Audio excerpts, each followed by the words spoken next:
le coche et la mouche. Dans un chemin montant, sablonneux, malaisé, et de tous les côtés au soleil exposé, 6 forts chevaux tiraient un coche. Femme, moine, vieillard, tout était descendu. L'attelage suait, soufflait, était rendu. Une mouche survient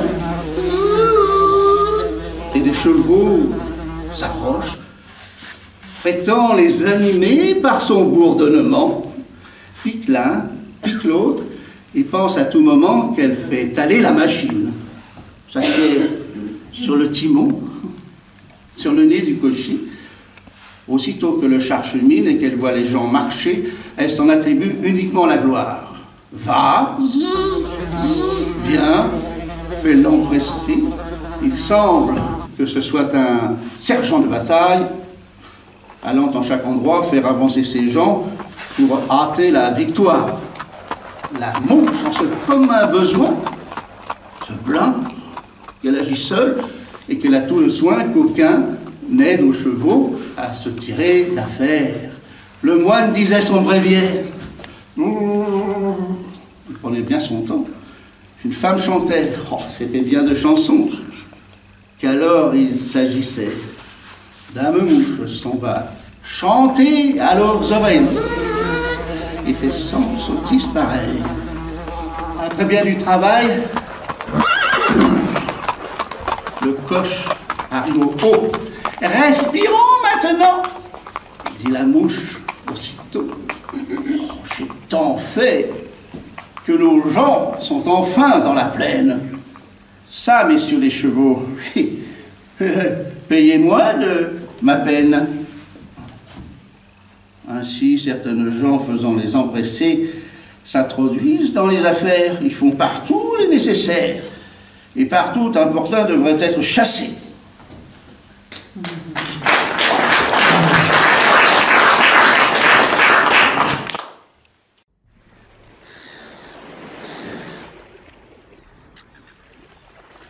Un jour, 2 pèlerins sur le sable rencontrent une huître que le flot y venait d'apporter.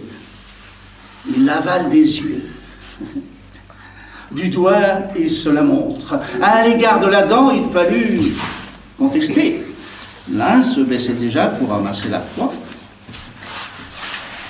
L'autre le pousse et dit « Il est bon de savoir qui de nous en aura la joie. Celui qui le premier a pu l'apercevoir en sera le gobeur. L'autre le verra faire.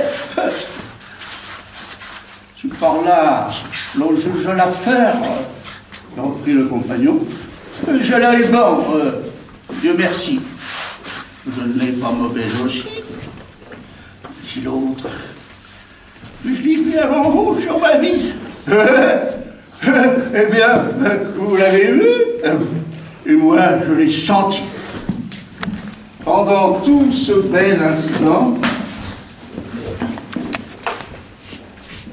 Perrin, Dandin arrive. Ils le prennent pour juge. Perrin, fort gravement, ouvre l'huître et la gruge. Nos 2 messieurs le regardant. Ce repas fait, il dit d'un ton le président. Venez, la cour vous donne à chacun une écaille, sans dépens, et qu'en paix, chacun chez soi s'en aille. Mettez ce qu'il en coûte à plaider aujourd'hui, comptez ce qu'il en reste à beaucoup de familles. Vous verrez que Perrin tire l'argent à lui et ne laisse au plaideur que le sac et les quilles.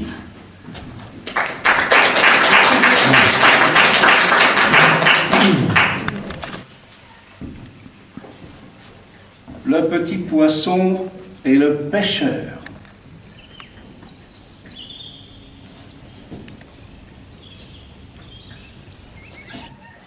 petit poisson deviendra grand, pourvu que Dieu lui prête vie. Mais le lâcher en attendant, je tiens pour moi que c'est folie, car de le rattraper, il n'est pas trop certain. Un carpeau, qui n'était encore que fretin, fut pris par un pêcheur au bord d'une rivière. Oh. Tout fait nombre, dit l'homme en voyant son butin. Voilà commencement de chair et de festin. Mettons-le en notre gibecière. Le pauvre Carpillon lui dit en sa manière: que ferez-vous de moi? Je ne saurais fournir au plus qu'une demi-bouchée. Laissez-moi, carpe, devenir, je serai par vous repêché. Quelques partisans m'achètera bien cher. Au lieu qu'il vous ait fait chercher peut-être encore 100 de ma taille pour faire un plat. Croyez-moi, rien qui veuille.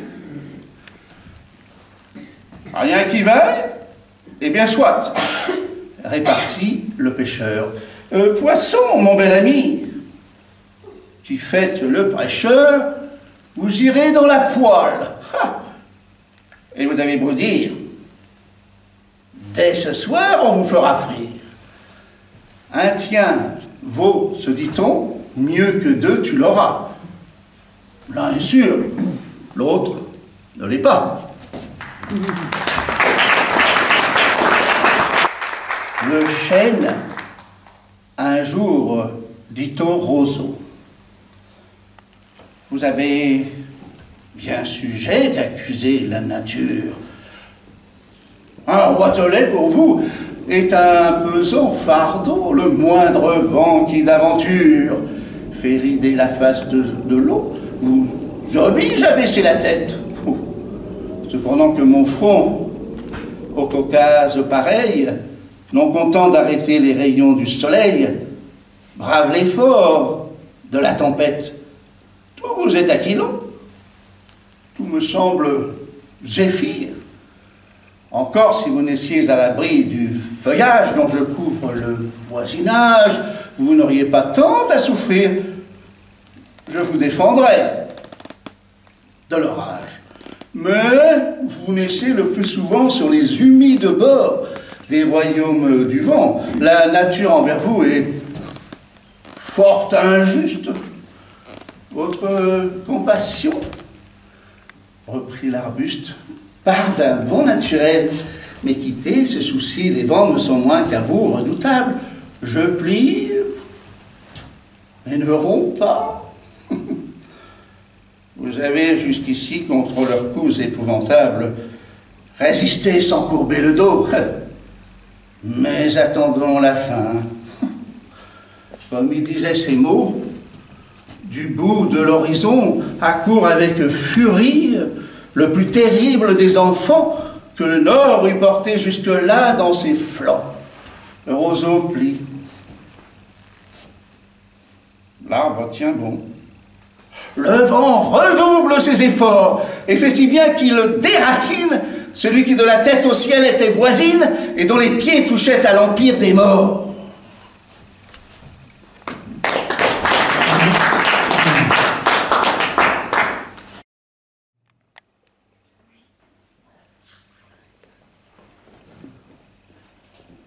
Maître Corbeau, sur un arbre perché, tenait en son bec un fromage. Maître Renard, par l'odeur alléchée, eut à peu près ce langage. Et bonjour, monsieur du Corbeau. Ah, que vous êtes joli, que vous me semblez beau. Sans mentir, si votre ramage se rapporte à votre plumage, vous êtes le phénix des hôtes de ces bois. À ces mots, le corbeau ne se sent pas de joie. Et pour montrer sa belle voix, ouvre un large bec, laisse tomber sa proie. Le renard s'en saisit et dit: mon bon monsieur, apprenez que tout flatteur vit aux dépens de celui qui l'écoute. Cette leçon vaut bien un fromage, sans doute, Le corbeau, honteux et confus, jura, mais un peu tard, qu'on ne l'y prendrait plus.